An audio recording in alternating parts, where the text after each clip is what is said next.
relação a tudo que está acontecendo. Nos ajuda, Senhor, a sermos luz nesse momento onde as trevas têm crescido. Ajuda-nos aqui na comunidade que o Senhor nos plantou, aqui no Alto das Pompas, Senhor, a cumprirmos cabalmente o nosso ministério, trazendo luz, trazendo sal, Senhor, trazendo a Tua Santíssima Palavra, o Teu maravilhoso Evangelho que salva o pecador perdido e faz dele uma ovelha de Cristo. Traz ele para o santo aprisco do nosso bom pastor. Ajuda-nos na noite de hoje, Senhor, a louvarmos com todo o nosso coração, a prestarmos atenção durante a ministração da palavra, para que não tenhamos a semente roubada. E principalmente, Deus, que não sejamos somente ouvintes, mas praticantes de tudo quanto assim o Senhor tem nos ministrado. Dai-nos o privilégio, Senhor, de termos em nós a alegria da salvação, a convicção de que em Cristo somos filhos de Deus, que fomos transportados das trevas para a luz, e portanto agora não existe mais motivo para medo. Ainda que tenhamos uma santa reverência, um temor bendito do nosso amado Deus, mas não temos mais medo. O medo foi todo ele vencido pelo poder da cruz. O amor verdadeiro lança fora todo medo. Que seja assim nas nossas vidas, que não haja medo, Senhor. Onde passamos, sentimos essa atmosfera de medo. As pessoas têm medo do que pode acontecer a elas. Ó Senhor, que como cristão não tenhamos mais essa insegurança, uma vez que estamos nas mãos poderosas e benditas do nosso Salvador, de onde ninguém pode nos tirar, Senhor. Ninguém. Oramos nessa noite pela vida de Dylan, que está com a cirurgia marcada mais uma vez para amanhã, depois de tantas vezes que a cirurgia foi remarcada. Oramos para que, segundo a Tua boa vontade, Senhor, se for a Tua boa vontade, Senhor, que seja feita amanhã e que dê tudo certo, e que ele tenha a sua saúde restabelecida, e que toda a família dele seja ganha por Cristo e para Cristo, Senhor, em Cristo. Abençoa, meu Deus, a vida da irmã Osana, que cada vez mais ela seja participante da Tua obra, do Teu ministério de salvação, mesmo estando fisicamente, Senhor, em outro país, nós possamos estar unidos a ela e ela a nós, e nós a Cristo, de acordo com a Tua Santíssima Palavra, Senhor. Abençoa a nossa pequena congregação e nos faz cada vez mais fiéis à mensagem que nos foi dada para que propagássemos. Ajuda-nos a vencer toda a covardia, toda a apatia, todo o comodismo, Senhor, que nos impede de frutificar.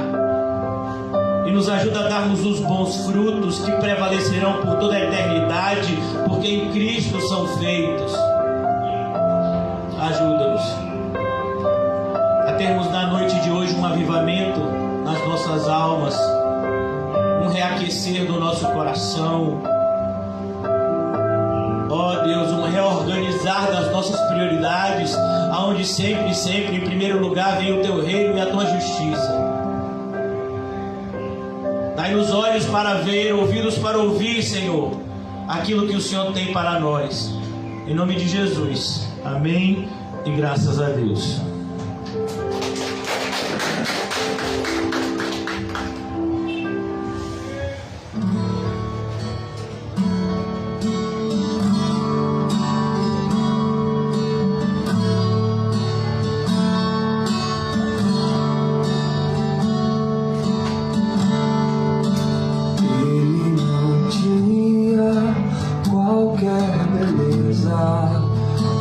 Majestade pra nos atrair, nada havia em sua aparência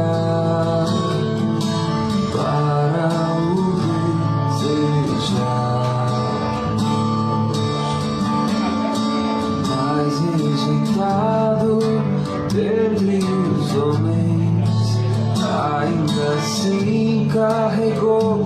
nossas dores, o seu castigo nos traz paz, e a esperança não se esvai.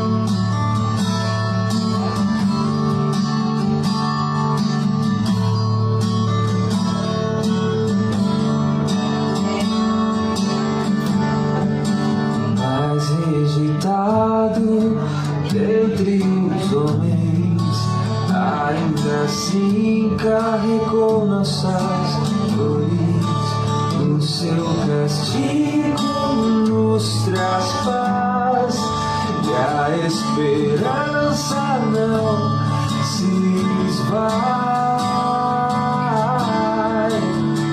A oferta pela conta ele ofereceu para satisfazer o Criador. Ele morreu para que a sua luz em nós pudesse brilhar. O Filho do amor se entregou em nosso lugar. És o Cordeiro que pelos nossos pecados foi esmagado, sem dizer uma só palavra, se entregou aos cravos, derramou sua vida até a morte, provando a ira amarga, nos lábios de graça e nos fazer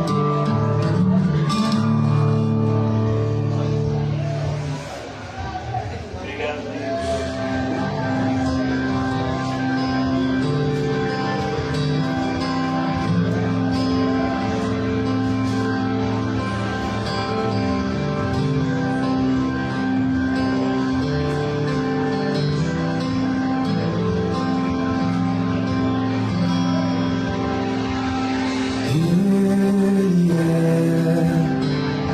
a imagem do Deus invisível. Ele é Senhor sobre a criação, pois nele foram criadas todas as coisas nos céus e na terra. Sejam tronos, soberanias, poderes ou autoridades, Ele antes de tudo, que a todos sustenta pela palavra.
contemplo a tua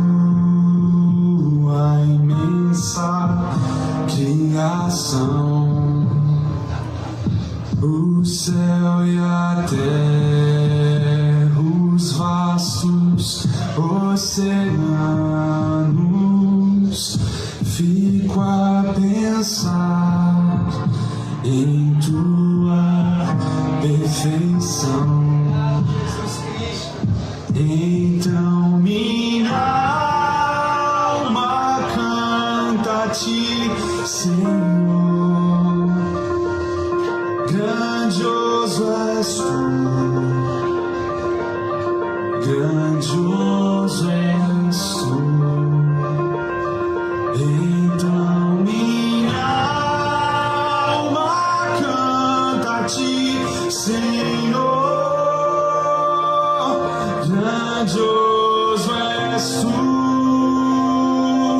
grandioso és tu.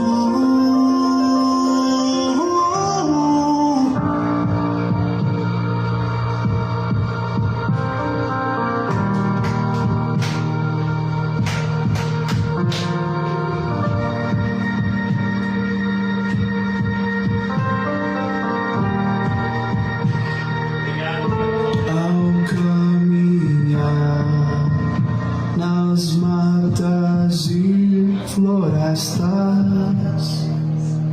escuto as aves todas a cantar, olhando os montes, vales e campinas, em tudo vejo teu amor sem par. E então minha alma canta a ti, Senhor. Grandioso és tu, grandioso és tu. E então minha alma canta a ti, Senhor.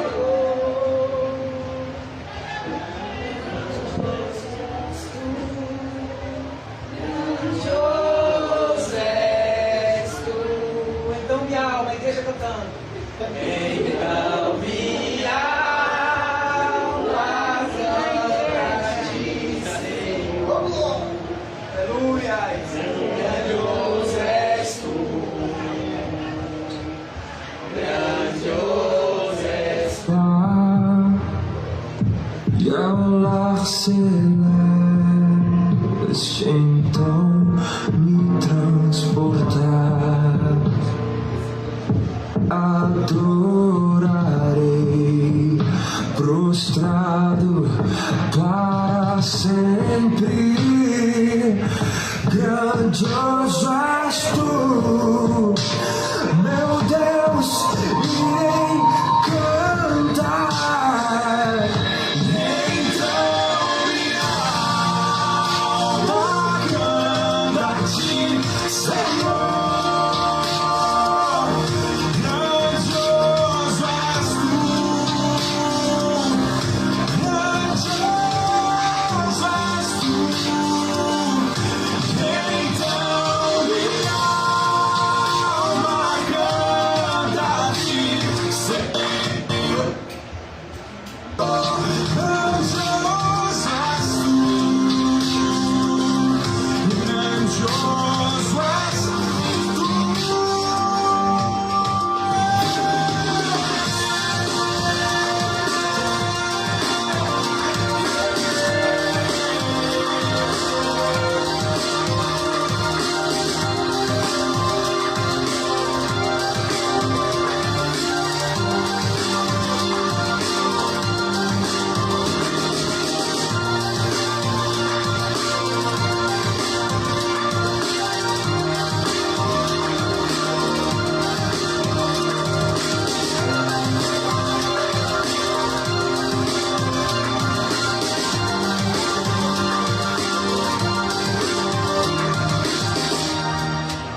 Amém, irmãos? Amém. Vamos abrir as nossas Bíblias, no capítulo 12 de Marcos. Vamos dar continuidade à nossa série no Evangelho de Marcos.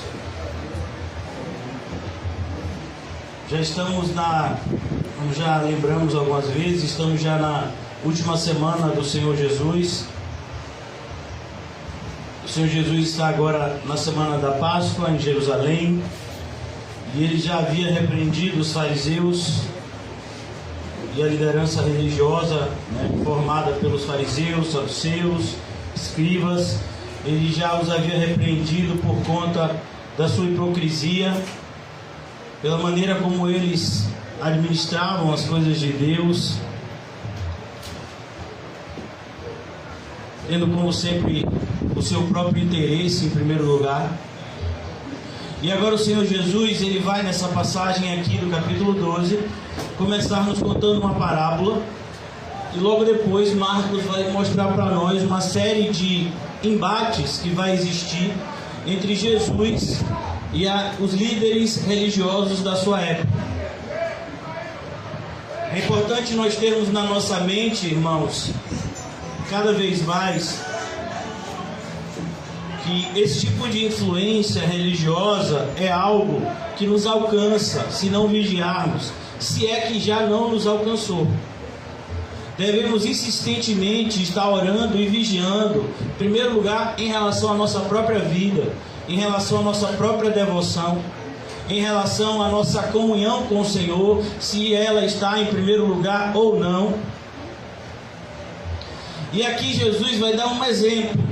Através dessa parábola, ele vai mostrar como o que estava acontecendo na Israel da sua época, no reino lá de Judá da sua época, com os judeus, por meio dessa analogia que ele faz da parábola dos lavradores maus. E a comparação aqui é muito clara. Essa parábola ela está ligada fortemente ao que aconteceu nos momentos anteriores, como os líderes religiosos se sentiram ofendidos pelo fato de Jesus expulsar aqueles que comercializavam dentro do templo. E eles questionam Jesus: que autoridade é essa que te deu? Nós somos os responsáveis por administrar e sabemos como fazê-lo. E Jesus então vai contar essa parábola mostrando essa figura de que eles eram contados como servos maus. E a característica dos servos maus é justamente não somente fazer o mal de maneira subjetiva, mas de maneira objetiva maltratar os verdadeiros servos, aqueles que de fato são comissionados pelo Senhor para fazerem o que foram mandados fazer.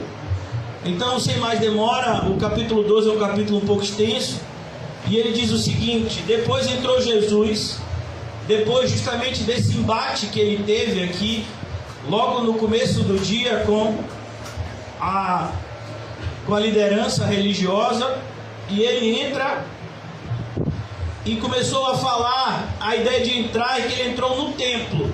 Jesus estava se dirigindo ao templo no final do capítulo 11, e então os escribas e fariseus, a liderança religiosa da época, questiona ele com que autoridade ele tinha expulsado aqueles que comercializavam no templo. Jesus então responde a eles com outra pergunta, e agora ele entra no templo. É assim que Marcos nos conta essa passagem. Depois entrou Jesus a falar-lhes por parábolas. Um homem plantou uma vinha. É importante a gente entender que vinha na Bíblia sempre dá a ideia de alegria. A vinha é a uva. Qual é feito o vinho? O vinho, apesar de nós sermos pessoas completamente avessas a qualquer tipo, de apologia ao alcoolismo, mas o vinho na Bíblia ele faz uma referência à alegria. Um homem plantou uma vinha, cercou-a de uma sebe, construiu um lagar, edificou uma torre. Olha que coisa, cada um desses detalhes, a ideia de que ele fez tudo perfeito, não faltou nada.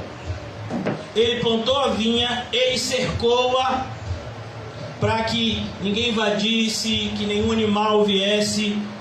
Construiu um lagar. O lagar era onde as uvas eram pisadas, para que então extraísse o suco da uva, que depois ia gerar o vinho. Edificou uma torre. A torre era onde ficava o vigia, observando tudo que estava acontecendo. Arrendou a uns lavradores e ausentou-se do país. Essa prática é uma prática extremamente comum na agricultura. Você tem um pedaço de terra, você não quer usar aquela terra, você não tem tempo, não tem interesse, então você arrenda aquela terra para que outra pessoa explore aquela terra, e você faz um contrato com aquela pessoa para que no final da colheita, para que ao decorrer do tempo ela possa lhe pagar uma parte, um valor acordado entre ambas as partes. Enviou um servo no tempo da colheita, perceba, no tempo da colheita, enviou um servo aos lavradores para que recebesse deles o fruto da vinha. Eles, porém, o agarraram, espancaram e despacharam vazio. Olha que coisa. O dono da vinha, ele está querendo o seu direito, aquilo que foi acordado, mas eles, além de não pagarem, eles ainda maltratam aqueles que vão em nome do Senhor da vinha. Nós temos um texto, por exemplo, em Malaquias, que diz: vocês estão me roubando. Como assim nós estamos te roubando, Senhor? Vocês estão me roubando nos dízimos e nas ofertas.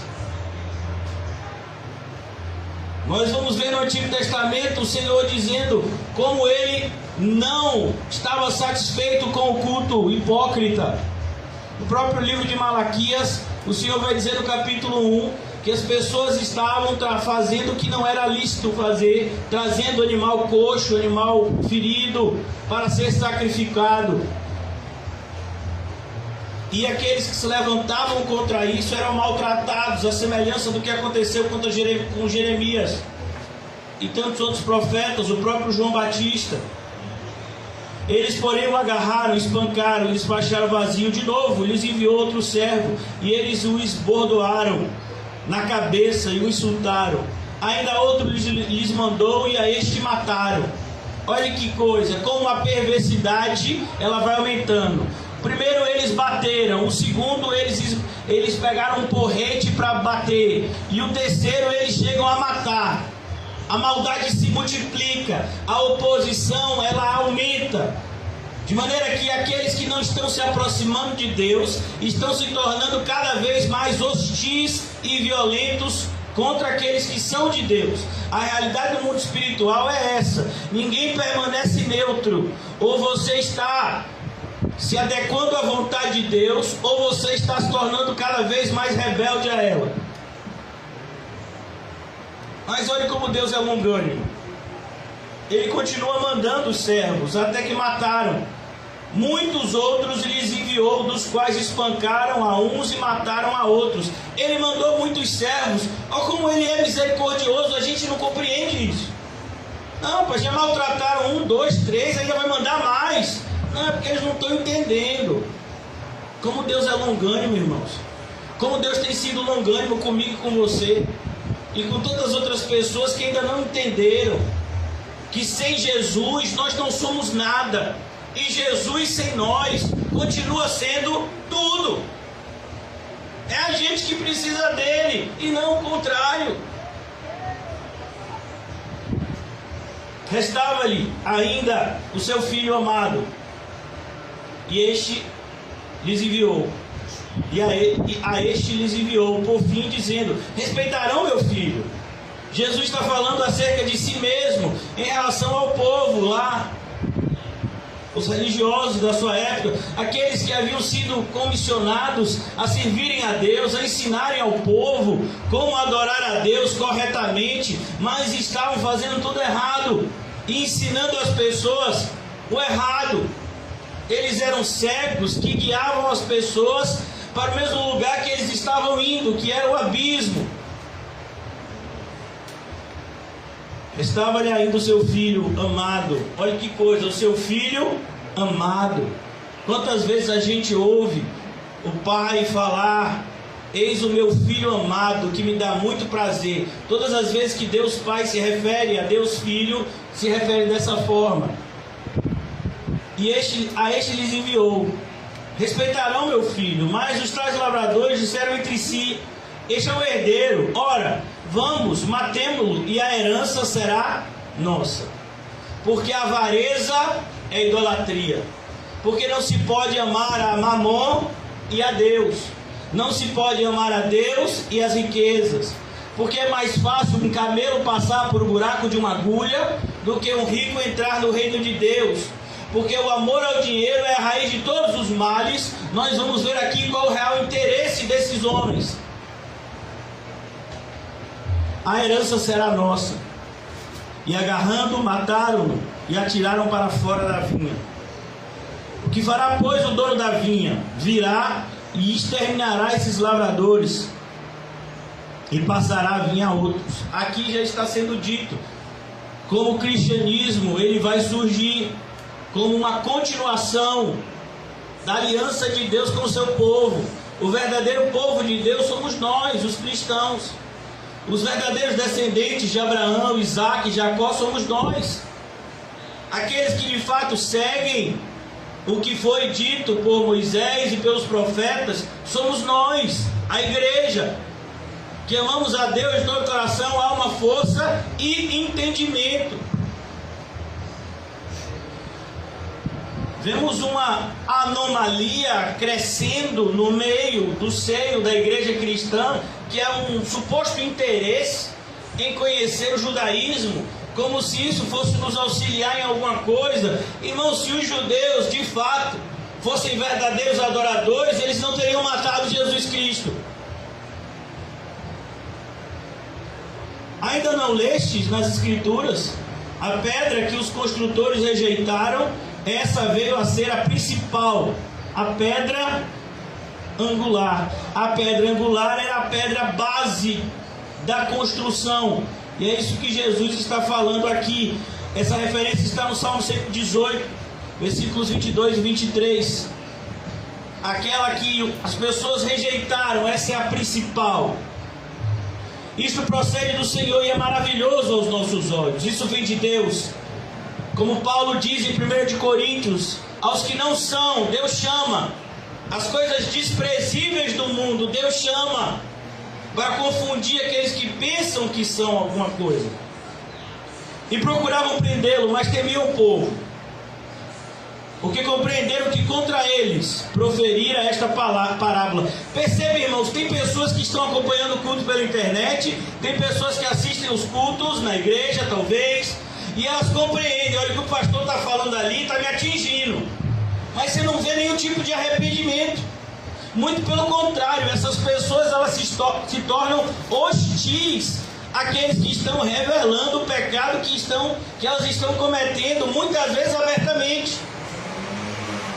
Olha aqui como era a liderança na época de Jesus. Eles entenderam a parábola. Eles entenderam que aquilo estava falando acerca deles, que eles não estavam servindo a Deus da maneira correta. Mas eles se arrependeram? Não. Eles queriam era calar Jesus, para que o pecado não fosse descoberto. É uma terminologia muito usada nos dias de hoje: queima de arquivo. Quando alguma pessoa pode testemunhar contra um poderoso, né, e colocá-lo na cadeia, não, tem que matar essa testemunha, porque se ela testemunhar eu vou ser preso. A ideia aqui é essa. Compreenderam que contra eles proferiram esta parábola. A única coisa que eles erraram é que eles estavam querendo matar o autor da vida, e até a morte tem medo dele. Se tem uma pessoa que até a morte tem medo, a gente devia ter medo também. Então, desistindo, retiraram-se. Mas eles retiraram-se momentaneamente. Eles continuaram aproveitando cada minuto em que Jesus estava ali, ensinando as pessoas para tentar Jesus, para colocar Jesus à prova, querendo de alguma forma mostrar para as pessoas que Jesus não era esse rabino, esse mestre que eles estavam pensando ser. Então a primeira questão que eles vão suscitar é a questão do tributo. Enviaram-lhe alguns dos fariseus e dos herodianos. E se você entender o que está acontecendo aqui por trás dessa cena, você vai perceber que isso daqui é um escândalo. Porque os fariseus e os herodianos, eles não se davam bem.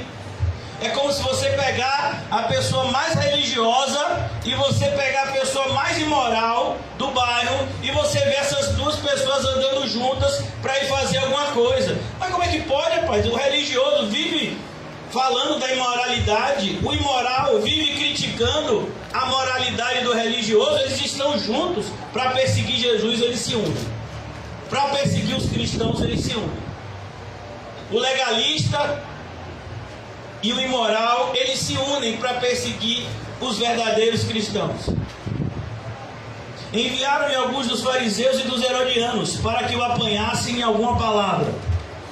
Chegando, disseram-lhe: Mestre, sabemos que é verdadeiro e não te importas com quem quer que seja, porque não olhas a aparência dos homens, antes, segundo a verdade, ensinas o caminho de Deus. Olha que coisa, eles estão fazendo uma propaganda para Jesus, não é isso? Mas o propósito aqui não é dizer que Jesus de fato ensina o caminho correto. O propósito é, bajulando Jesus, supostamente fazer com que Jesus baixe as suas defesas e dê uma resposta que eles possam usar contra Jesus. É por isso que a gente tem que tomar muito cuidado com os homens. Aquele mesmo que está te elogiando hoje é o que vai mandar te matar amanhã. Foi assim o relacionamento de Herodes com João Batista. Herodes gostava de ouvir João Batista, sabia que ele era um homem de Deus, mas foi ele que deu a ordem para decapitá-lo. Então ele diz aqui: o Senhor ensina o caminho de Deus. Você se lembra da passagem de Paulo pela cidade de Filipos? Como existia uma mulher endemoniada que dizia: olhe, a mesma coisa, Paulo e Silas são servos do Deus Altíssimo, a eles deem ouvidos. Quem estava falando isso? O cão. Por quê? Porque o diabo de alguma forma quer entrar na igreja para perverter o que acontece aqui.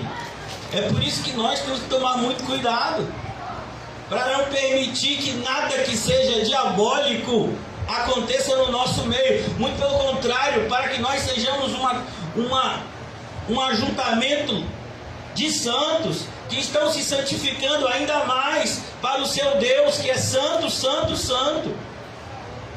Mas eles se aproximam de Jesus com esse espírito de bajulação e eles dizem, fazem essa pergunta: é lícito pagar tributo a César ou não? E essa questão era uma questão que pegava fogo na época. A semelhança do que está acontecendo agora, como a gente tem visto no nosso país, uma bipolaridade política, por assim dizer, onde existem extremismos de ambos os lados. E nós, na qualidade de cristãos, não podemos participar dessas coisas. Nosso reino não é desta terra. Então, naquela época, existiam pessoas que estavam extremamente insatisfeitas com o domínio romano e ainda mais com a imposição romana de se pagar tributo. Roma, ela dava uma certa liberdade aos povos dominados, mas exigia-lhes pesados tributos para que fosse sustentado todo o aparato romano. Então eles perguntam a Jesus: é lícito pagar tributo a César ou não? Quem é César? É o líder máximo do Império Romano, é o imperador. Recebi esse título de César, não é um nome, mas é um título. Devemos ou não devemos pagar tributo? E aqui eles disseram: colocamos agora Jesus em xeque-mate, porque se Jesus disser que a gente não deve pagar, ele vai estar suscitando uma rebelião e os romanos vão prender ele. Mas se ele disser que a gente tem que pagar, aí ele vai estar falando o que o povo não quer ouvir e o povo vai rejeitá-lo. Mas Jesus, percebendo-lhes a hipocrisia, perceba qual era a característica deles: a hipocrisia, o fingimento, a dissimulação. Eles chegaram fingindo-se de aprendizes, quando na verdade eles eram o quê? Espiões que tinham tentado armar uma cilada mortal para Jesus. Mas Jesus, percebendo-lhes a hipocrisia, respondeu: por que me experimentais? Trazei-me um denário para que eu veja. Como eu já disse, o denário era a moeda corrente do Império Romano, era a moeda mais comum. Existia a moeda lá do reino lá de Judá, que era usada somente no templo, por isso que tinha a figura do cambista. Mas a moeda que se usava em todo o Império Romano, e a moeda de uso comum, inclusive naquela região, era o denário, que equivalia ao salário de um trabalhador braçal por dia, ao salário diário de um trabalhador braçal. Mas Jesus, percebendo-lhes a hipocrisia, respondeu: por que me experimentais? Trazei-me um denário para que eu veja. E aqui é interessante, né, que Jesus não tinha nenhum denário na carteira. Se o ladrão fosse roubar Jesus, se convertia. Ele dizia: rapaz, esse camarada não tem nenhum real na carteira, velho. Oh, Senhor Jesus. E Jesus estava preocupado com isso. Para ele entrar, o jumentinho era emprestado. A ceia, a casa também foi emprestada. E o denário foi alguém que trouxe e mostrou para ele, e ele devolveu depois. Ele não estava preocupado com essas coisas. Será que a gente é assim? Ô pastor, se vier uma garopa de lá para cá, eu não vou vacilar não, vou botar na carteira. De vez em quando eu dou uma contada nas onças. Eu digo: meu filho, o máximo que entra aqui é uma tartaruga. R$2 na tartaruga? A nota de R$2, qual é o símbolo da tartaruga? E R$5, qual é o símbolo? Ninguém sabe, né? Porque o pessoal aqui só trabalha com onça. Tem uma nota que é até pequenininha, que é uma raposa, tenha medo, viu? É de R$200. Ela existe, mas ninguém nunca vê. É o lobo-guará, né? É o lobo-guará. Aí, Rodolfo entende, aí ó, entende, tá vendo? Provavelmente já pegou alguma. Mas parece uma raposa.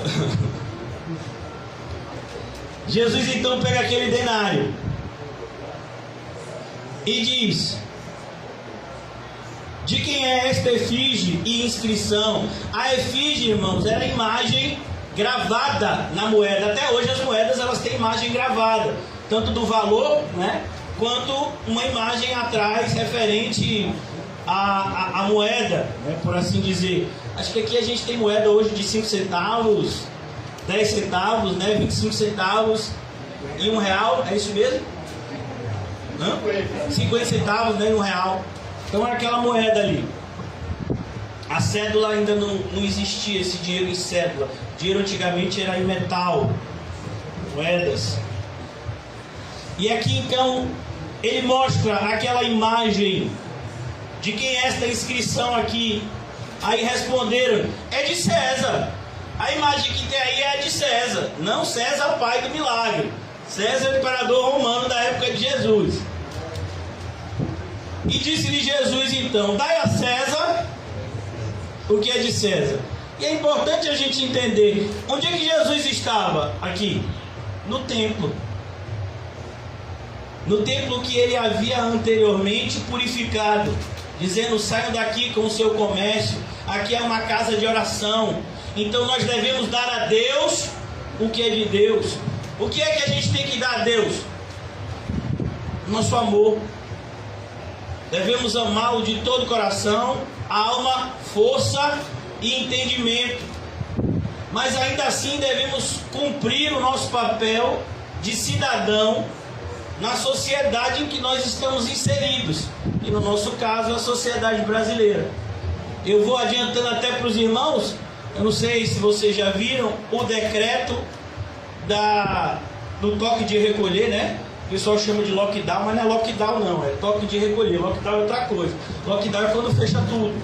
é o toque de recolher, quando o comércio e as demais atividades elas devem ser fechadas e as pessoas devem se direcionar às suas respectivas residências. Então, o toque de recolher que estava vigorando das 10 às 5 da manhã, houve uma pequena alteração no decreto, eu acho que é um decreto do governador, agora é de 8 às 5 da manhã.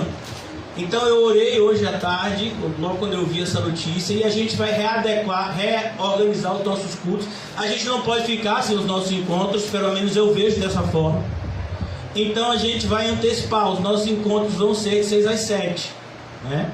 Então só vai ficar faltando a questão lá, vou combinar com o Calmon em relação à segunda-feira, se pode ou não ser feito nesse horário. Mas nos demais, tanto aqui quanto na Boca do Rio, a gente vai fazer de 6 às 7h20, nesse horário, porque agora a partir das 8 horas vai ter o toque de recolher. É uma coisa temporária, o decreto eu acho que vigora só até sexta-feira. Então durante a semana a gente vai se comunicando para ver se realmente no próximo sábado o decreto acaba e aí a gente volta aos nossos horários normais. Mas enquanto estiver vigorando esse decreto, a gente vai antecipar os nossos encontros para fazer das 18 até as 19, 19h20, assim, mais ou menos, porque a gente fala muito pouco, né? Então a gente vai ter esse tempinho para a gente estar junto, porque eu vejo que nesse momento tão difícil, a gente não pode, de maneira nenhuma, se furtar de estarmos juntos no propósito de orar e de buscar a face de Deus. Então, os irmãos já ficam sabendo. Rapaz, eu pensei que o pastor ia fechar a igreja, já estava aqui comemorando. Não, 6 horas. Tá com 6 horas, mano. Mas não, mano, aí é cedo demais. Aí o feijão não vai ter nem que ter assentado ainda. Misericórdia. Cachorro quente, como é que vai ser? Eu vou ter que comer um cachorro quente surpresa. Vai ser igual a irmã. Outro dia eu vi a irmã de Célia e a Heleninha ali, do lado aqui, tomando sorvete.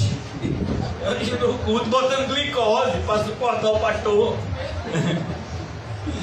Então aqui, Jesus diz: dai a César, que é de César. Então, esse decreto que foi expedido, ele está impedindo a gente de se reunir?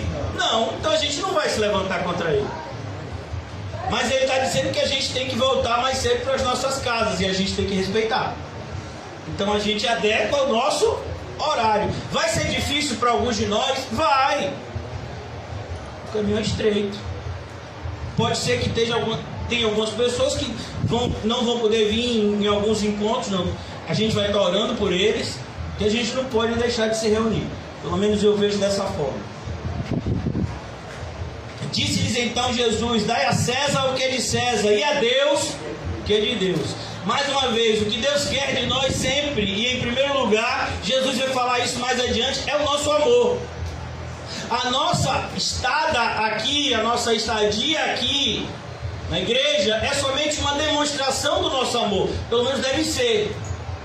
A gente está aqui mostrando ao Senhor que nós o amamos e que precisamos muito sentir essa presença que todos vocês sabem que é sentida nas nossas reuniões. Quando nos reunimos em nome de Jesus, tanto aqui quanto no Alto das Pombas, quanto em Vista Alegre, quanto na Boca do Rio, nós sentimos a presença de Deus. Isso nos conforta, nos consola e nos fortalece para que possamos continuar combatendo o bom combate da fé. Dai a César o que é de César, dai a Deus o que é de Deus. E muitos se admiraram dele. Eles ficaram um pouco da realidade social, né, político-social que existia, os grupos políticos, né, que existiam em Israel na época de Jesus. Então nós já vimos dois, fariseus e herodianos.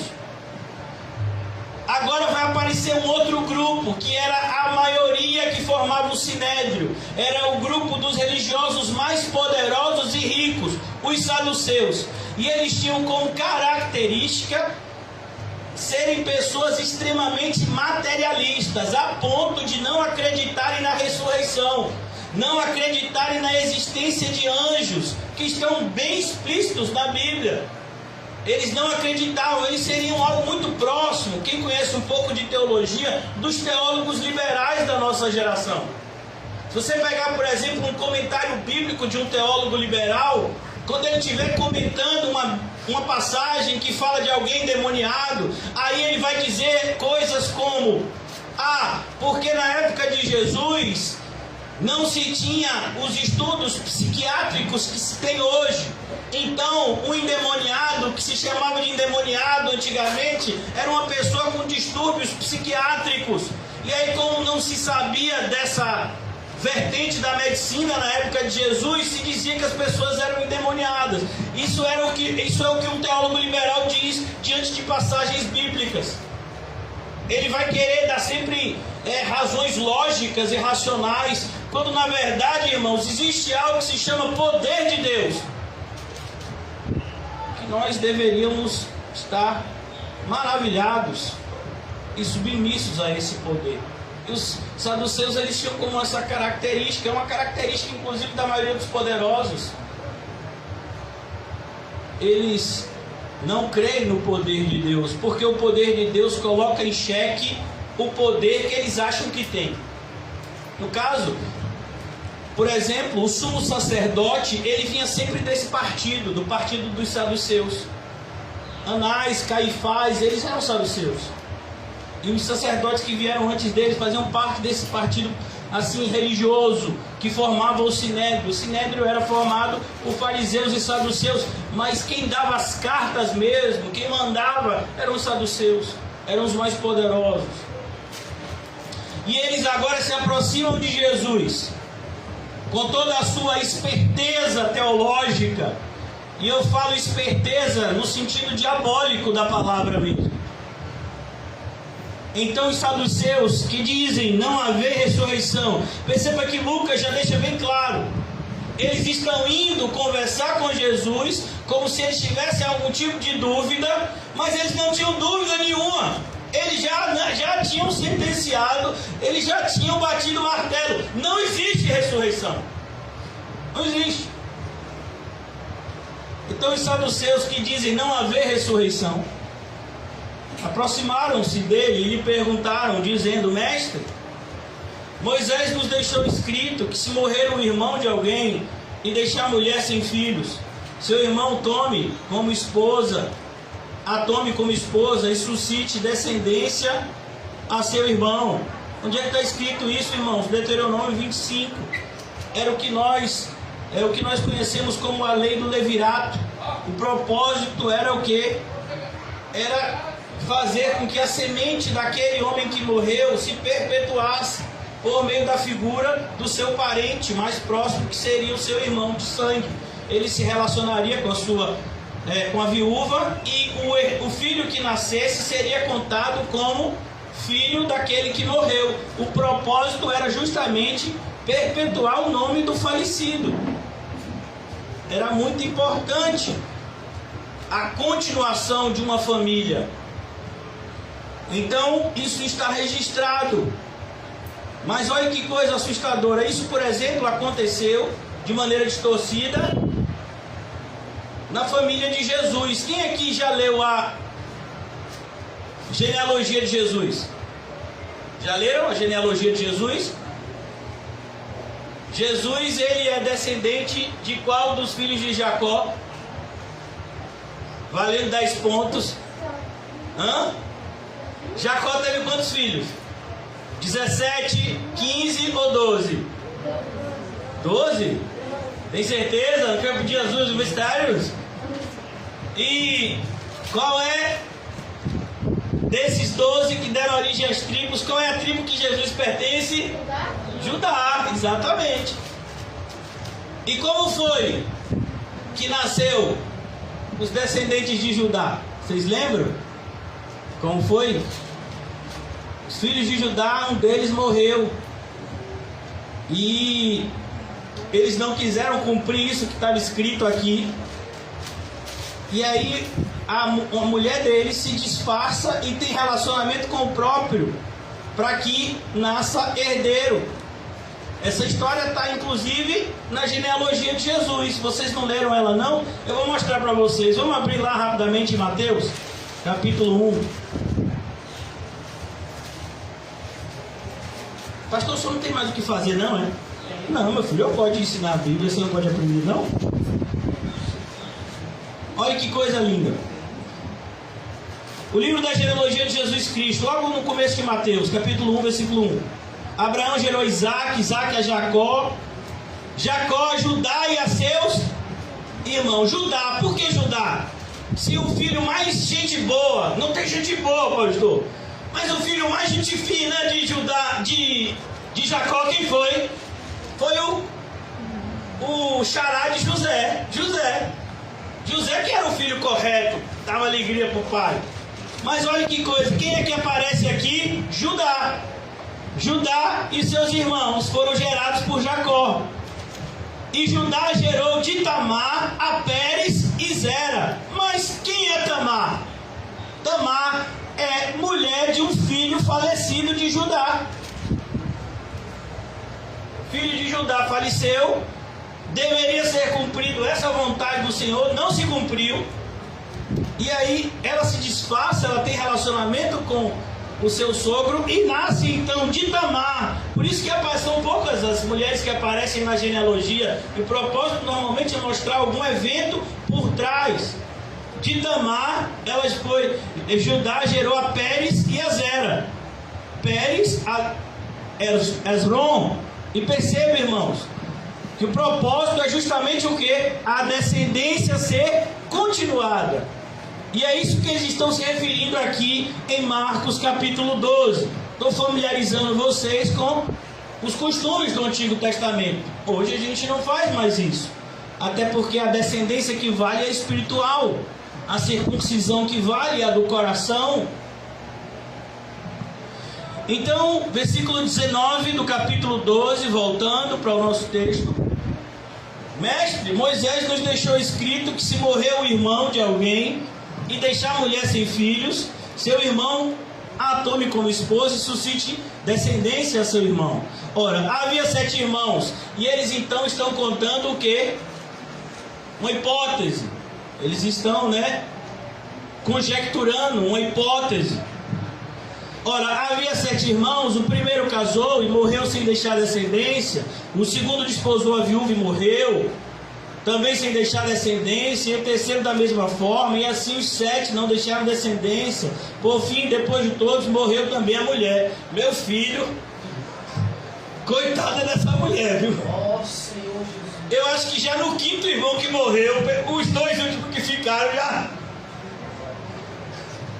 já ficaram em espírito de oração.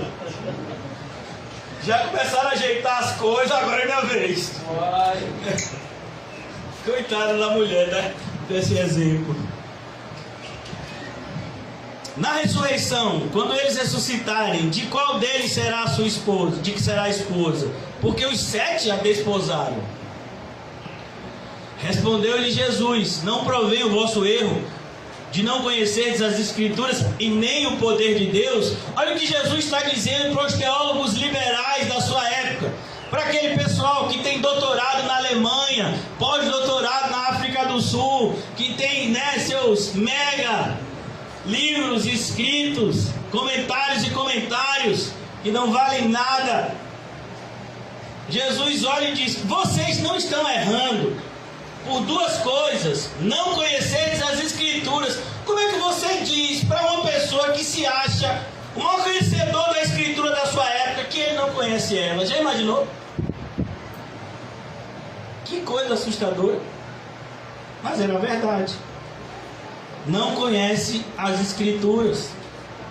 E a gente vive uma geração muito parecida, onde há muitos mestres e poucos alunos. Se você for sentar para conversar com os cristãos, você vai perceber que a maior parte das pessoas que estão dentro da igreja, elas já têm opiniões bem formadas acerca de temas que elas nem estudaram na Bíblia. Às vezes você vai perguntar alguma coisa para a pessoa lhe responde algo e você diz: meu irmão, isso não é bíblico. Ah, pastor, mas eu sempre pensei desse jeito. Está errado.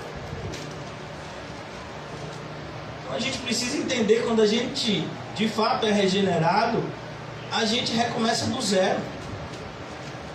E está reaprendendo tudo. Foi o que Jesus disse a Nicodemos, que fazia parte do Sinédrio. Ó Nicodemos, você tem que nascer de novo. Vocês não conhecem as Escrituras e nem o poder de Deus. Agora Jesus vai falar algo, irmãos, que a gente tem que prestar atenção para que a gente não acabe entendendo errado. Pois quando ressuscitarem de entre os mortos, nem casarão, nem se darão em casamento, porém são como os anjos dos céus. O que Jesus está dizendo é que não existe casamento para sempre. O que Jesus está dizendo é aquilo que o casamento é até que a morte vos separe. Ah não, mas eu vou encontrar a minha amada no céu. Mas aí ela não vai ser mais sua amada não, varão. Vai ser sua irmã em Cristo. Lá no céu a realidade é outra.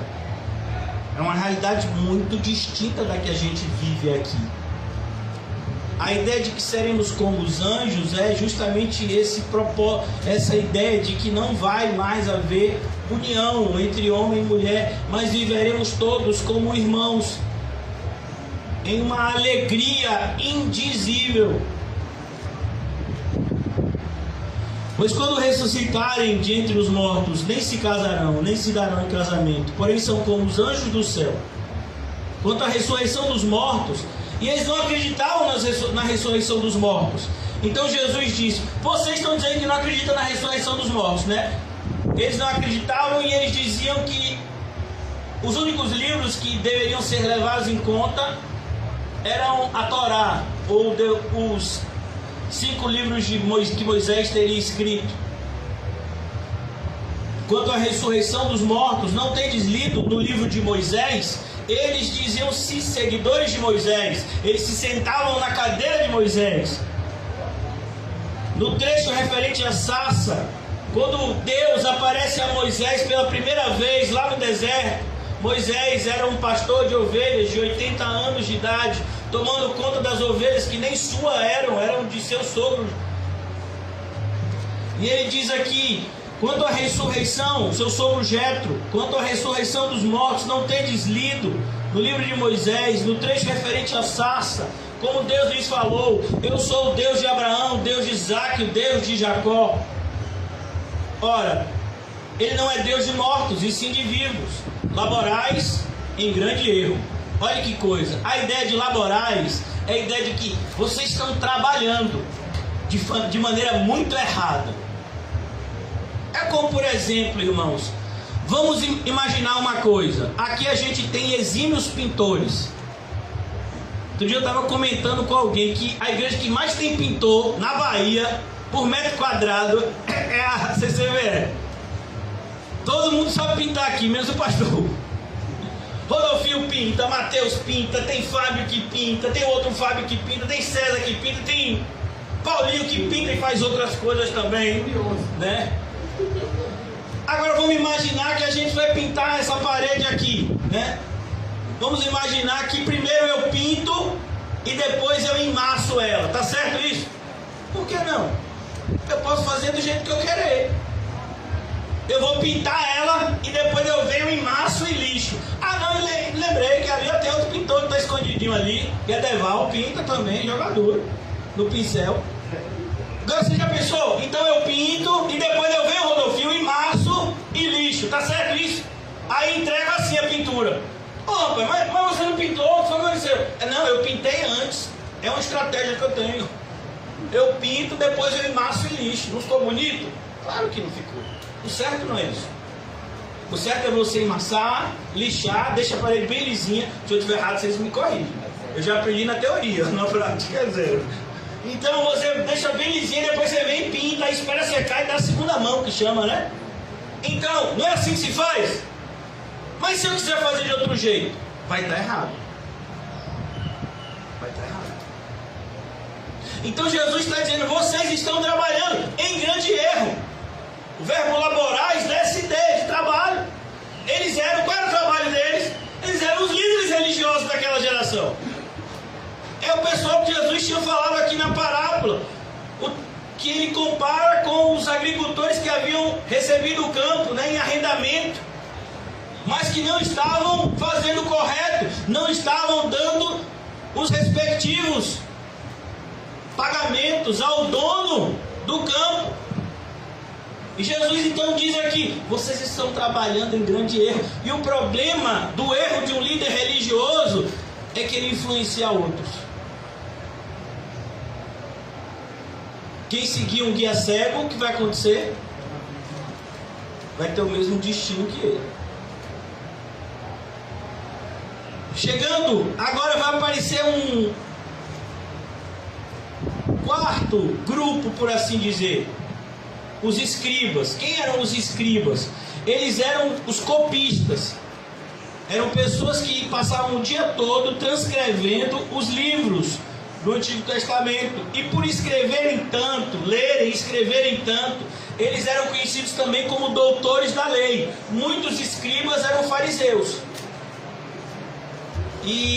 Mas o escriba, ele faz, quando você vê que fulano era um escriba, faz menção a esse ofício de copiar os livros da lei, enquanto que fariseu faz referência mais a uma atitude das pessoas de se proporem a obedecer às minúcias da palavra de Deus. Fariseu vem de uma palavra no hebraico que significa separado. É um grupo que vai surgir justamente nesses 400 anos, onde Deus fica em silêncio, sem falar por meio de profeta algum. O último profeta do Antigo Testamento é Malaquias, e até o surgimento de João Batista, e logo depois Jesus, vão se transcorrer quase 400 anos. E nesse interregno, nesse intervalo de tempo, surgem os fariseus, pessoas que diante de um distanciamento cada vez maior do povo, da sua religião, eles se propunham a obedecê-la na sua totalidade. Daí o nome fariseu, que do ponto de vista da etimologia e da intenção, por assim dizer, é algo bom. A gente vê muito, a gente liga muito, porque a gente lê os evangelhos, a gente associa muito os fariseus à hipocrisia, mas o fato de alguém se separar para Deus é algo extremamente positivo, se a pessoa fizer isso pela intenção correta. O próprio apóstolo Paulo vai dizer: grande fonte de lucro é a piedade com contentamento. O problema é quando você quer fazer a piedade fonte de lucro, aí é o problema.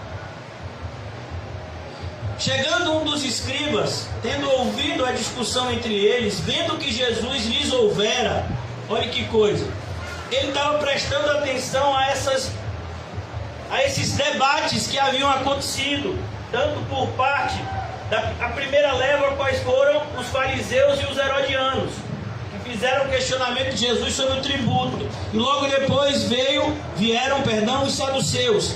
E esse escriba estava prestando atenção em tudo aquilo que estava acontecendo. E ele percebeu que Jesus havia respondido corretamente. Havia respondido bem, como está escrito aqui no Evangelho de Marcos. Perguntou-lhe: qual é o principal de todos os mandamentos? E essa era uma pergunta extremamente comum naquela época. Existiam, segundo alguns estudiosos, cerca de mais 600 mandamentos que precisavam ser obedecidos pelos judeus. Tinha mandamento para tudo quanto é coisa que você imaginar. Como você deve cortar o seu cabelo, como você deve fazer sua unha, como você deve escovar o dente, como você deve acordar, como você deve se portar nos dias de semana, como você deve trabalhar, como você deve entrar em casa, como você deve sair de casa, como você deve sair de casa. Rapaz, era muito mandamento. Mais de 600. Então havia entre eles uma corrente onde existia, você poderia escolher um mandamento central, e você, ao obedecer aquele mandamento central, você estaria obedecendo todos os outros. Então muitos deles questionavam em torno disso: qual seria o maior de todos os mandamentos, aquele que seria, por assim dizer, a raiz de onde todos os demais mandamentos surgiam. Qual o principal de todos os mandamentos? Só no decálogo a gente tem 10. Respondeu-lhe Jesus: o principal é: ouve, ó Israel, E Jesus aqui, ele vai unir pela primeira vez duas passagens do Antigo Testamento, que estão em Deuteronômio 6:4 e em Levítico 19. Jesus vai unir essas passagens pela primeira vez. Deuteronômio 6:4 e 5, nós temos uma das passagens mais respeitadas e mais decoradas pelos judeus até hoje, a ponto dela ser conhecida por uma expressão que a inicia, que é a Shema. Shema em hebraico quer dizer ouve. E assim se iniciava esse mandamento que muitos judeus escreviam nos umbrais da sua porta. E ao sair de casa eles pegavam naquilo, e ao voltar para casa eles tocavam aquilo como uma simbologia de que eles estavam saindo com a palavra de Deus e estavam retornando com ela. E eles muitos escreviam esse texto, que para eles era como para muitos de nós, os textos mais conhecidos, mais falados pelos cristãos. Qual é? João 3,16. É o que você perguntar para cada 10 cristãos, 9 vão dizer João 3,16, ou então Salmo 23:1. Então, se você disser para alguém assim, olha, no final do culto vai ter cachorro quente, mas quando for pegar o cachorro quente tem que dizer um versículo bíblico. Ô meu filho, pode ter certeza que 90% vai ser: o Senhor meu pastor e nada me faltará. Então, são versículos como Romanos 8:28, né? Todas as coisas cooperam para o bem daqueles que amam a Deus, foram chamados segundo o seu decreto. Então aqui era essa passagem que estava no coração, por assim dizer, do povo. O principal é: ouve, ó Israel, o Senhor nosso Deus é o único Senhor. Então o mandamento começa com uma afirmação de fé. O mandamento começa com uma afirmação doutrinária. Não existe Deus além do nosso Deus. Todas as outras entidades criadas pela imaginação humana são fraudes. Imagine: amarás, pois, o Senhor teu Deus. Senhor teu Deus, ele tem que ser o teu Deus. Ele não pode ser o Deus de teu pai, ele tem que ser o teu Deus. Porque se ele é o Deus do seu pai, ele salvou o seu pai, mas não vai salvar você. Se ele é o Deus do seu marido, da sua esposa, ele vai salvar o seu marido e a sua esposa, mas você não está salvo. Nós aprendemos na Bíblia que nós somos chamados a um relacionamento com Deus. Amarás, pois, o Senhor teu Deus de todo o teu coração, de todo, não tem espaço. Mas pastor, como é que eu faço? Tem que ter uma partezinha para eu amar a minha família, para eu amar a mim mesmo. Não, meu filho, você ama a Deus de todo o seu coração. E quando você amar a Deus de todo o seu coração, você vai conseguir amar as pessoas por meio desse amor perfeito. Amarás, pois, o Senhor teu Deus de todo o seu coração, de toda a tua alma. Todo o seu ser deve amá-lo, de todo o seu entendimento. O seu entendimento. Você tem que amar a Deus com entendimento. Você não ama a Deus em mistério, mas em entendimento. Você conhece o Deus que você ama. Afinal de contas, como está escrito no capítulo 10 de Romanos: como crerão aqueles a respeito de quem nada ouviram? Ou seja, para você crer, você precisa conhecer antes. Por isso você deve amar a Deus de todo o seu entendimento. E por último, Jesus diz: e de toda a tua força. Paralítico que a gente vê aqui no início do Evangelho de Marcos, ele não tinha condição de ir até Jesus, não é isso? Mas os amigos dele levaram ele até lá. O cego Bartimeu, ele não teria condição de ir até Jesus, ele não estava nem enxergando. Mas não faltou o quê? Garganta. Jesus, filho de Davi. Tem uma pessoa que até sabe falar, né? Depois eu vou chamar ele aqui para falar aqui na frente, né, David? Jesus sabe, ele sabe imitar, David sabe imitar igualzinho a fala de Bartimeu, né? Jesus, filho de Davi, tem misericórdia de mim. Como é, David? Diga aí, meu filho. Ele ficou com vergonha, né? Mas ele imita igualzinho, principalmente no carro, e se tiver empurrar bibis, ele imita mesmo. Então aqui a ideia é de toda a tua força. Vai ser difícil? Vai. Você vai se sentir cansado algumas vezes? Vai. Como a gente falou, às vezes sair do trabalho, vir direto para o culto. Às vezes a gente chega em casa cansado e a gente sente que ainda tem que orar, que ler a Bíblia, não como algo que vai nos cansar mais ainda, mas algo que vai renovar nossas forças. Mas a gente precisa de força. E a força, olha irmãos, que coisa interessante. Aonde a gente gasta maior força, por assim dizer, aonde nós desprendemos a maior parte da nossa força, é para dominar a nós mesmos. O mais difícil não é fazer algo semelhante, algo em relação ao meu semelhante. O mais difícil é dominar a mim mesmo. Eu tenho que esmurrar o meu próprio corpo. Eu tenho que arrancar minha mão, meu braço, meu olho. Eu tenho que fazer todas essas coisas, porque eu devo amar a Deus com toda a minha força. E Jesus diz, e o segundo é, amarás o teu próximo como a ti mesmo. E ele resumiu tudo aqui. Ele resumiu todos os mandamentos em 2. De maneira que ao cumprirmos esses 2 mandamentos, temos a certeza e convicção que estamos em comunhão com Deus. E temos com Ele uma ligação inquebrável. Não há outro mandamento maior do que estes. Disse-lhe o escriba, muito bem, mestre, com verdade disseste que Ele é o único, e não há outro senão Ele. E que amar a Deus de todo o coração, de todo o entendimento, de toda a força, e amar ao próximo como a si mesmo, excede todos os holocaustos e sacrifícios. O escriba está dizendo, olha, você respondeu bem, viu? Vendo Jesus que ele havia respondido sabiamente, declarou-lhe, não está longe do reino de Deus. E já ninguém mais ousava interrogá-lo.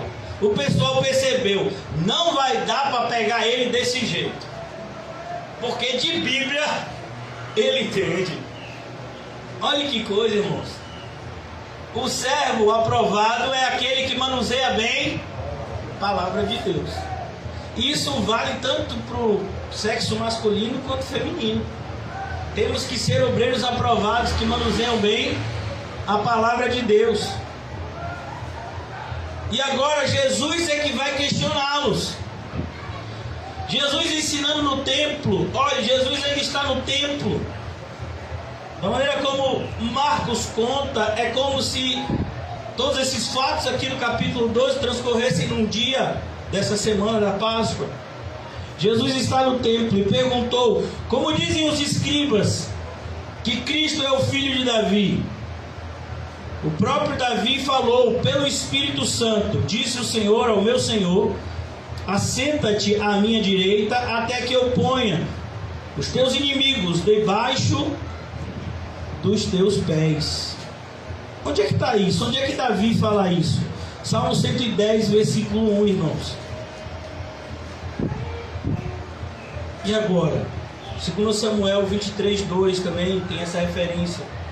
O próprio Davi reconhece que o Cristo é também o seu Senhor, apesar de vir da sua descendência. Olha que coisa. Do ponto de vista da lógica humana, são 2 fatos que não podem coexistir. Porque se ele é descendente de Davi, ele não pode ser senhor de Davi. E se ele é o senhor, inclusive do próprio Davi, ele não pode vir da sua descendência. Mas aqui é o que Jesus está mostrando para os líderes religiosos. Eles erravam por não conhecer as Escrituras e nem o poder de Deus. Por que essas 2 realidades que aparentemente são opostas, elas se unem na pessoa de Cristo pelo poder de Deus? O poder de Deus fez com que em Jesus nós tivéssemos as duas naturezas em um único ser, 100% homem, 100% Deus. Só o poder de Deus pode fazer isso. Na nossa mentalidade humana, nós temos o limite de 100%. Então você pega, não, fulano é 50% isso e 50% aquilo. Você pega às vezes, né, um filho e diz, não, o filho é 50% do pai, 50% da cara da mãe. Normalmente para não ter confusão, né? Fazer essa matemática. Mas e Jesus, como é? Jesus é 100% homem e 100% Deus. E é isso que traz confusão para aqueles que querem usar a lógica humana para compreender a sabedoria de Deus. Paulo fala sobre isso e diz que a sabedoria do homem é loucura diante de Deus, e a sabedoria de Deus aqui, ela é loucura diante do homem. A gente já falou sobre isso aqui. Quem quer viver para sempre? Quem quer viver eternamente no céu? Amém? Quem quer ir para o céu? Quem quer ir para o céu? Amém. Quem quer ir para o céu? Amém. Quem quer morrer agora? Ó Senhor Jesus. Oh, amém. Não quer ir para o céu? A irmã Fabiana disse, eu vou orar, pastor. Eu tenho promessa. Minha sobrinha nasceu agora. Oh, Deus. Aí Paulinho já disse, Ana, vai ficar sem o gogute. É isso, irmãos. Todo mundo quer ir para o céu, mas ninguém quer morrer. Isso é uma verdade do cristianismo moderno. Mas existe algo chamado poder de Deus, que dá a nós essa plena convicção de que a nossa vida não irá se encerrar quando os nossos dias aqui na terra terminarem. Que a nossa vida terá continuidade ainda mais plena quando os nossos dias no céu se iniciarem. Olha que maravilha. Às vezes a gente pensa, rapaz, quando eu morrer, quando você morrer que vai ser legal. O céu vai ser maravilhoso. O céu é maravilhoso. O mesmo Davi, versículo 37, chama-lhe Senhor, como pois ele é seu filho?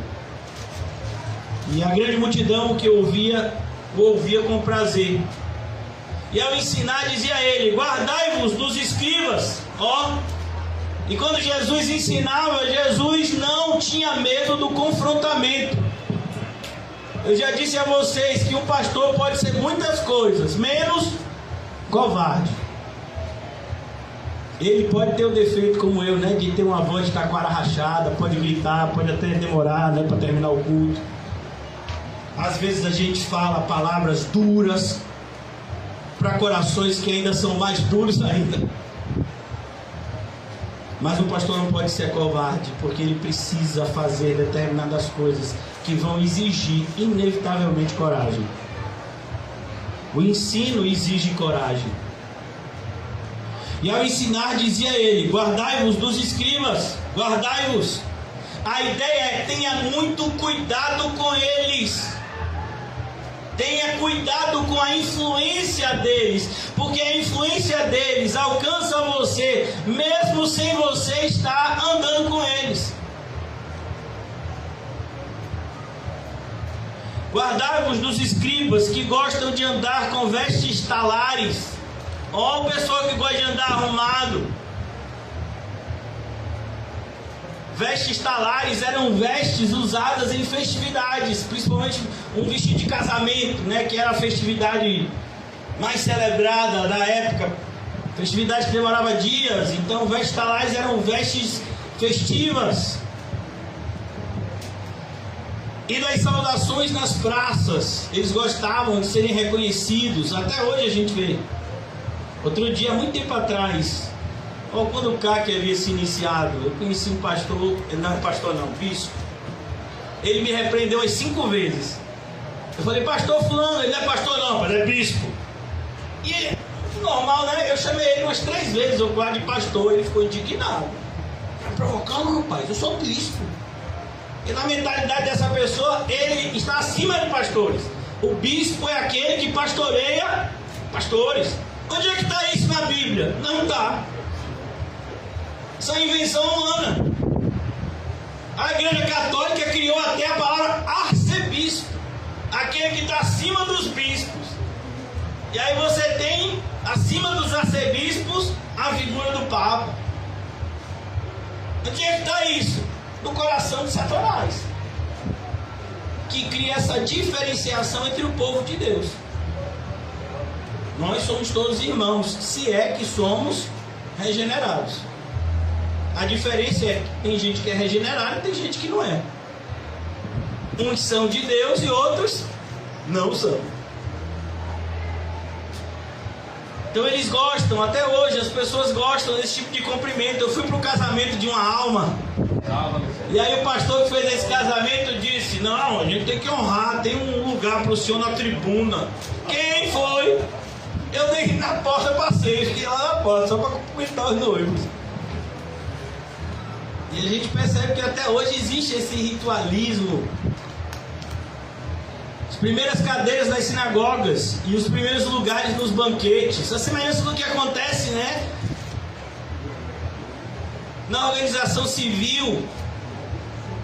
Você tem, quando você vai fazer um evento civil, você tem um lugar para o prefeito, um lugar para o governador, são sempre os lugares de destaque, né? As demais autoridades civis, militares, eles têm lá o seu nome, né? Ou a respectiva função na cadeira, né? Essa é a cadeira de fulano de tal, essa é a cadeira de fulano de tal. E você é o quê? Eu sou orelha. Não, orelha lá fora. Você não tem o nome aqui, meu filho? Ó, graças a Deus o nosso nome está escrito aonde? Aonde? No livro da vida. É lá que tem que estar. É lá que o nosso nome não pode faltar. Nas listas daqui da terra, meu filho, não se importe de ser excluído. E das primeiras cadeiras nas sinagogas e dos primeiros lugares nos banquetes, os quais, olha que coisa, devoram as casas das viúvas. A ideia de devorar, irmãos, é como que uma fome incontrolável por dinheiro. Devorar as casas da viúva não é que a casa da viúva é feita de chocolate ou de feijoada. Não, tem uma piscina de feijoada, tem uma piscina de Coca-Cola e você cai dentro, né, e come. Não. Ele está falando aqui que eles devoram no sentido de que eles cobram para praticarem com essas pessoas os rituais religiosos. Rapaz, você quer que eu vou orar na sua casa? Você sabe que eu sou um homem de oração. Quando eu oro, Deus ouve. A oração é R$50 por minuto. Eu vou passar mais ou menos uma meia hora orando. Então você vai preparando aí um papelzinho de R$1.500 aí. Afinal de contas, a sua causa é uma grande causa, né? Teve um pastor aí desses aí que apareceu na Lava Jato que ganhou R$100 mil por uma oração. E não teve nem vergonha de dizer, né? Esse já recebeu a sua recompensa, como está escrito lá em Mateus. Os quais devoram as casas das viúvas e para justificar fazem longas orações. Longas orações. Isso não significa, irmãos, que você tem que fazer orações curtas e breves. Não, isso significa que você não tem que fazer oração hipócrita. O cristão, ele deve estar sempre tomando cuidado com a hipocrisia. Você deve falar aquilo que de fato é o que você sente, e o que você sente tem que ser aquilo que é correto, porque o seu coração foi transformado por Deus.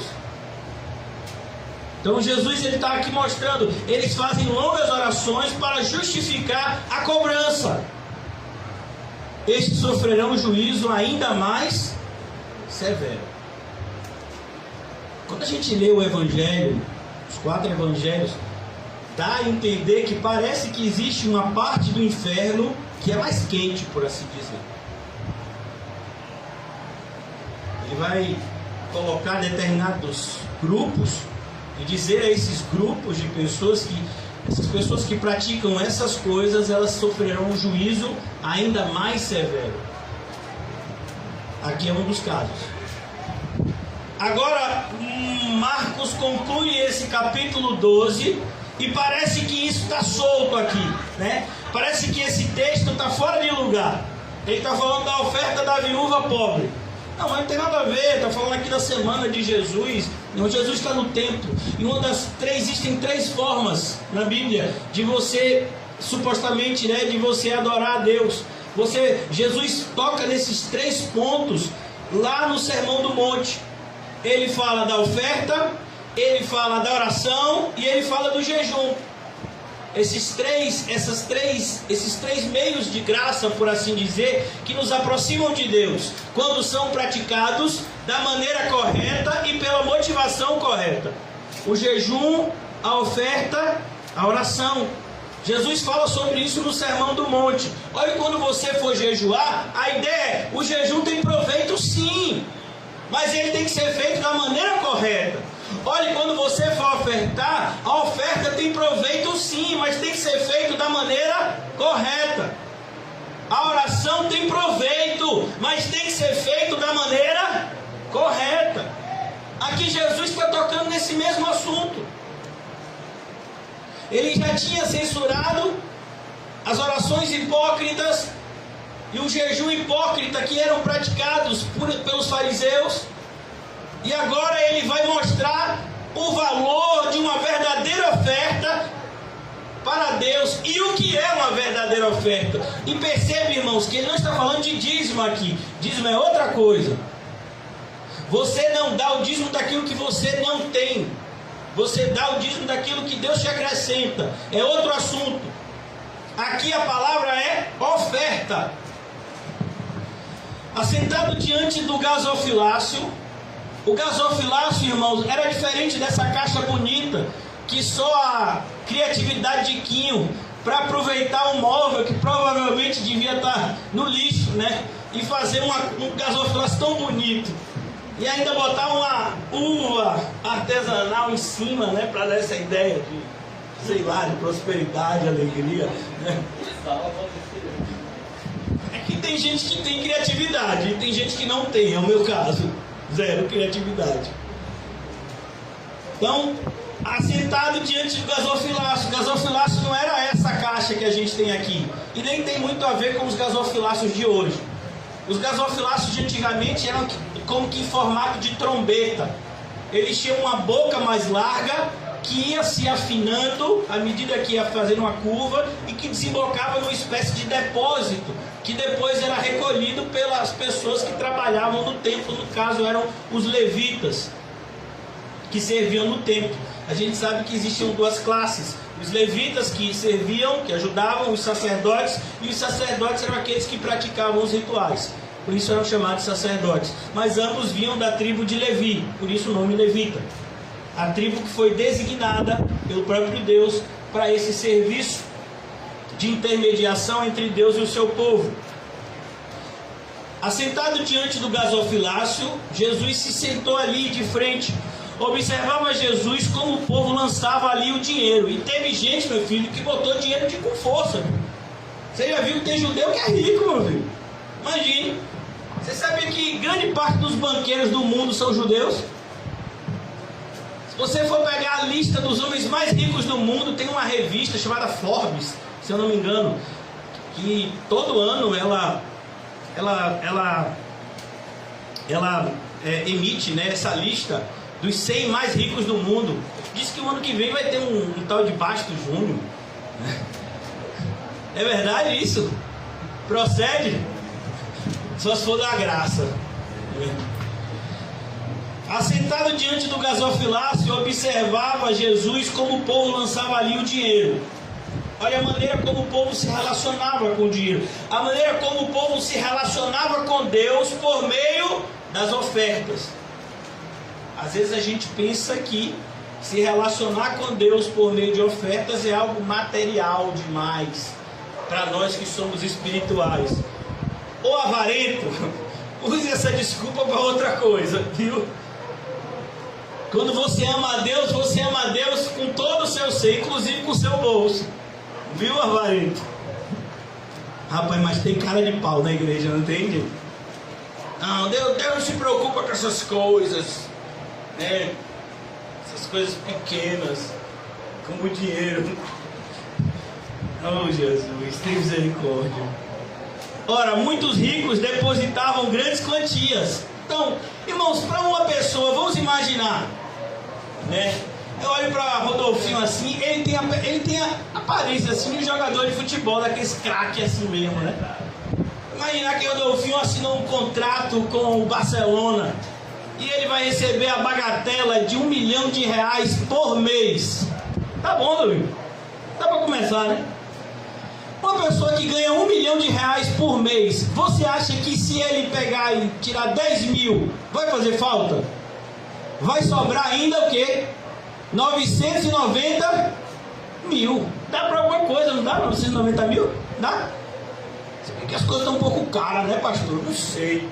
Será que 990 mil dá para fazer alguma coisa, para se sustentar durante o mês? Porque no próximo mês ele vai receber mais o quê? Ah, já bateu mais R$1 milhão, pastor. Ele já está contando com o salário.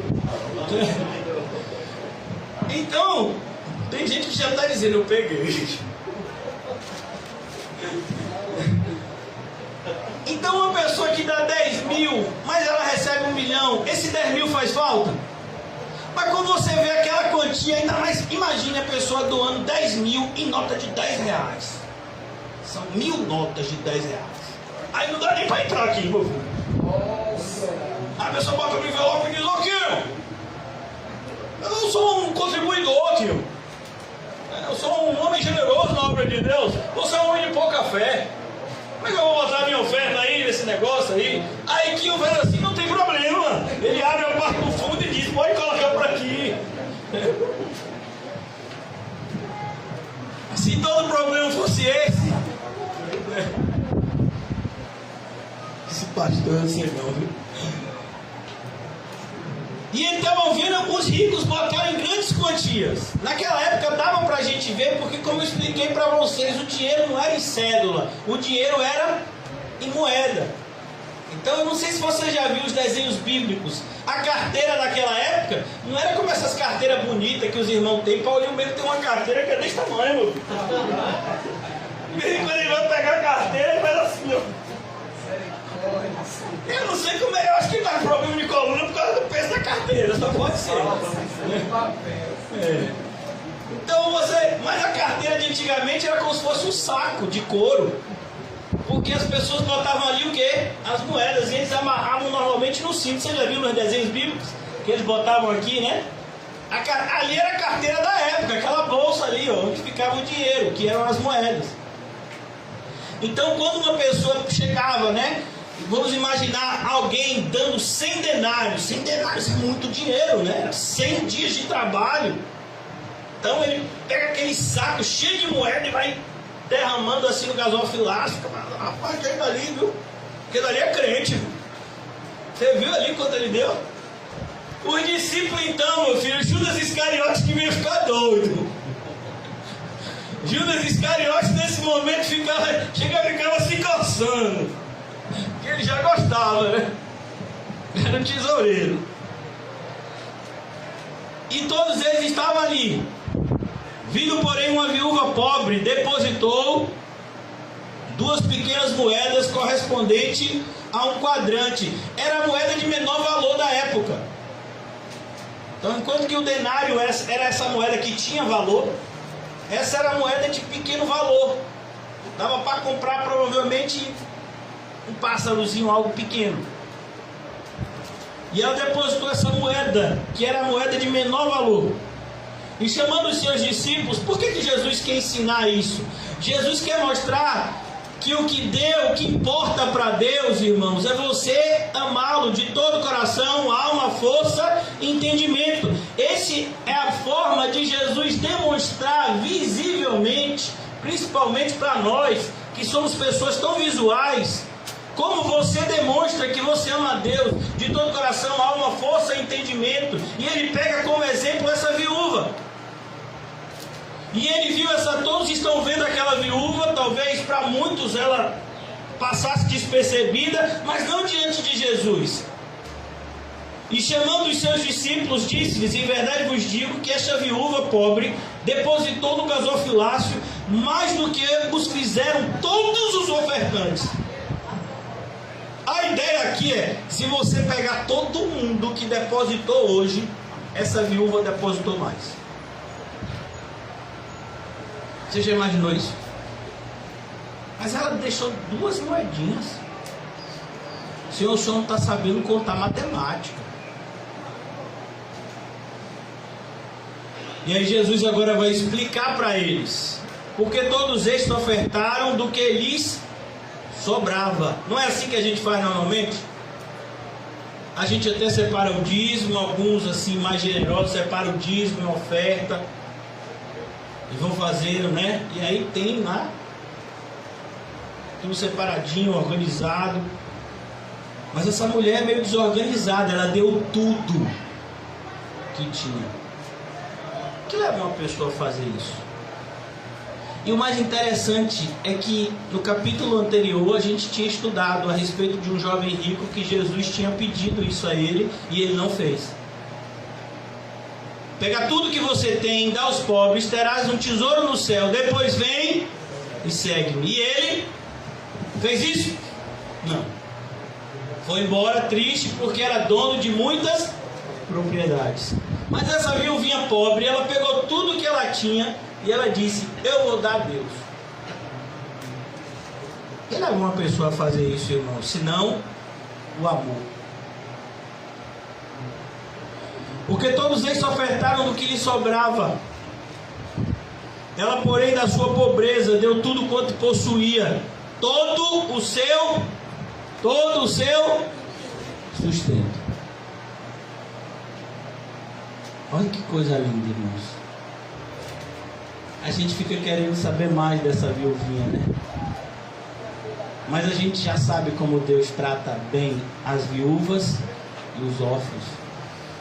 A gente tem tantos exemplos na Bíblia. No caso de Eliseu, aquela viúva que não faltou azeite nem farinha, Jesus usa inclusive o exemplo dela. E diz, e na época de Eliseu tinha tantas viúvas no território de Judá e Israel, mas Eliseu foi levado para quem? Para uma viúva de um território distante. Na casa de Elias, a mesma coisa. Uma viúva de um servo do Senhor, os seus filhos iam ser vendidos como escravos. Ela recorre até o profeta Elias. Diz, oh, meu marido era homem de Deus, mas ele deixou uma dívida. Não que ele fosse, né, um mau caráter. Não, ele morreu, ele não tinha mais como pagar a sua dívida. E agora a dívida estava sendo cobrada da viúva. E como não tinha como pagar, os seus filhos iam ser tomados como escravos em pagamento. E ela recorre até Elias, e Elias diz, você tem o que em casa? Ela tem um pouquinho de azeite. Vá até os seus vizinhos e pegue o máximo de vasilhas que você puder.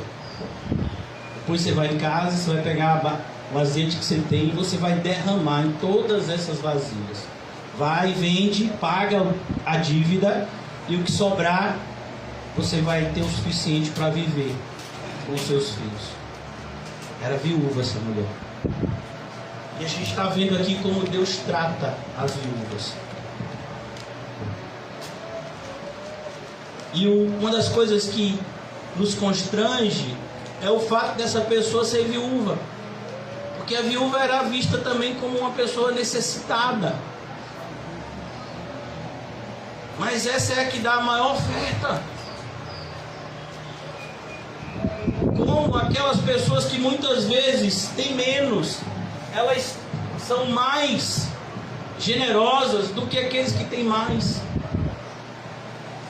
É o que a gente mais vê na igreja. Se vocês já fazem parte da igreja há algum tempo, vocês vão ver isso muitas vezes. Eu gostaria já de pedir que os irmãos fossem preparando a ceia. Vocês vão ver isso muitas vezes, que aqueles que têm menos são os mais generosos.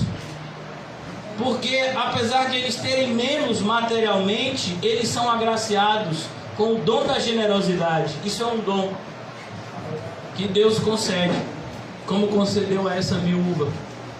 Tudo que a gente faz de bom vem de quem? Vem de Deus. Então que a gente pare um pouco, irmãos, e pense.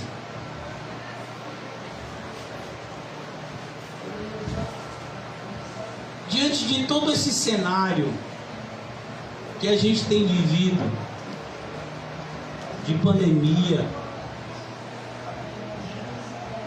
problemas econômicos, em virtude até da pandemia, problemas interpessoais. Será que... Obrigado, filhinha, Deus abençoe. Será que de alguma forma nós não temos sido... Obrigado, filho. Quem é o senhor?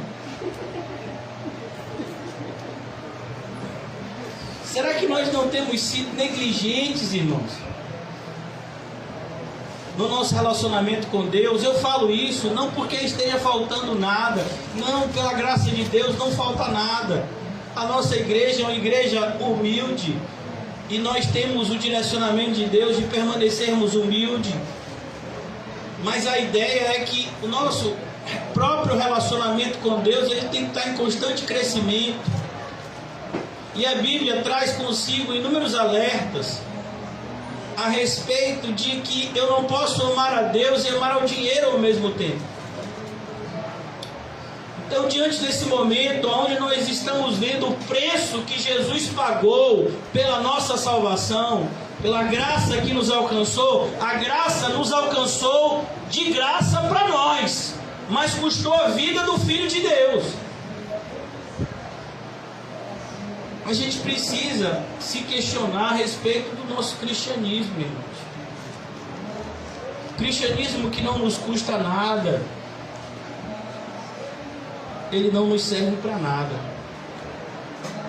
Porque Jesus já disse que aqueles que quisessem segui-lo precisavam renunciar a tudo, tomar a sua cruz e daí então seguir os seus passos. Eu quero que você analise o seu coração nessa noite. Eu vou analisar o meu. À luz do nosso relacionamento com as coisas materiais. Até que ponto, irmãos, nós não temos sido influenciados pelo mundo e temos nos apegado de maneira exagerada às coisas materiais. Tem pessoas, irmãos, que elas não conseguem mais viver sem o celular. Tem pessoas que não conseguem mais viver em uma condição de vida mais humilde. Pessoas que já se acostumaram com o padrão de vida, se forem, chamadas a viver uma vida mais simples, elas ficam extremamente incomodadas. E nós precisamos repensar isso, porque se nós estamos como essas pessoas, nós estamos indo por um caminho perigoso. Porque o amor ao dinheiro continua sendo a raiz de todos os males. E quando Paulo fala isso, Paulo não está falando de muito ou pouco dinheiro, Paulo está falando do apego às coisas materiais. E a gente tem que refletir sobre isso. Jesus fez tudo por nós. Compete-nos fazer tudo por Ele. É dessa forma que ceiamos, entendendo que em Jesus nós temos o nosso tudo. Pois se temos Jesus na nossa vida, não nos faltará nada. Ele é o bom pastor e nada nos faltará. Essa era a confiança dessa viuvinha pobre, que também seja a nossa. Comamos e bebamos para a glória de Deus.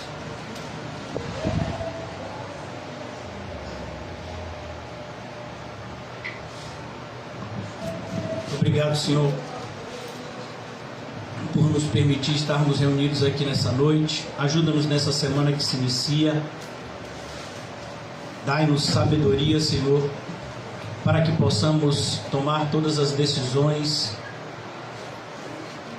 de maneira sábia, de maneira que redunde em glória para o nome santo do Senhor Jesus. e edificação para a tua igreja. Abençoa, Senhor, a vida de Dylan, ele que está com sua cirurgia marcada para amanhã. Ó Deus, que tudo possa acontecer de acordo com a tua boa vontade.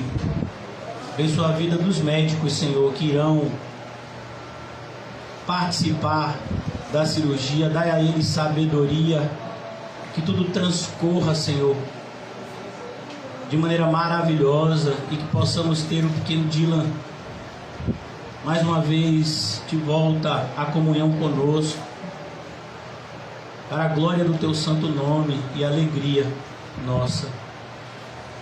Abençoa a vida da irmã Osana, Senhor. Eu não sei como está a saúde dela, mas nós sabemos que a saúde dela sempre tem sido motivo de intensa provação para a tua filha. Ajuda ela, Senhor, que ela se sinta protegida, guardada, acolhida, cuidada. E o Senhor possa cada vez mais visitá-la em amor e graça, suprindo tudo o que falta a ela. Abençoa, meu Deus, as nossas vidas nessa semana, que irá nos tirar um pouco da nossa zona de conforto, onde haverá alteração nos horários do culto e readequação em virtude